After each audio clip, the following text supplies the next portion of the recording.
Back to Boracay Daily, June 4, Wednesday. Ngayon tayo sa may Bulabog Beach. Dito po talagang kalmado na ngayon. Dun sa kabilang malakas na malakas po yung hangin. Dito po ngayon, tingnan nyo. Napakakalmado. Tapos ang ganda ng lakaran dito. May walkway dito. Napakalinis na itong Boracay. San saya, tingnan nyo yung vibe dito. Ayun yung famous Leaning Tree. Diyan marami nagpapapicture. Part ito ng Love Land Tour. Pagka pumunta kayo dito sa Boracay and gusto niyo ito makita.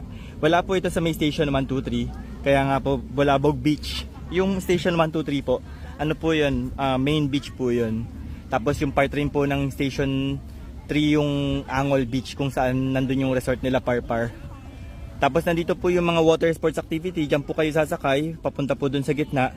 And then ayan po yung mga nagpaparasilo. Kung nakikita po ninyo, ayan po yung mga nagpaparasailing. Kitang kita po, no? Linaw. Anyway, yung mga tao po dito ngayon, yun na nga, sobrang dami, sobrang init. Kasi nga po, holiday pa rin. Kaya po marami pa rin tao. After po ng pasukan, after nitong summer vacation, mababawasan na po yung tao and tahimik na po ulit.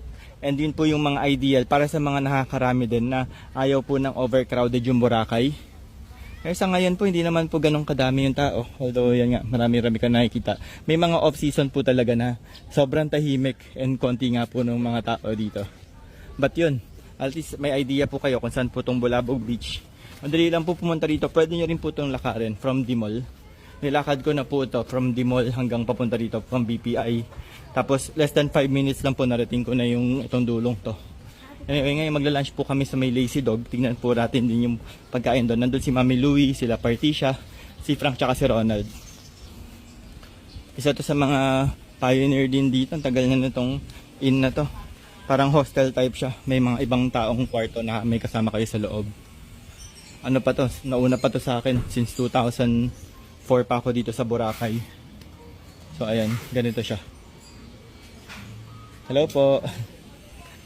But anyway, thank you for watching. See you again tomorrow. Bye-bye.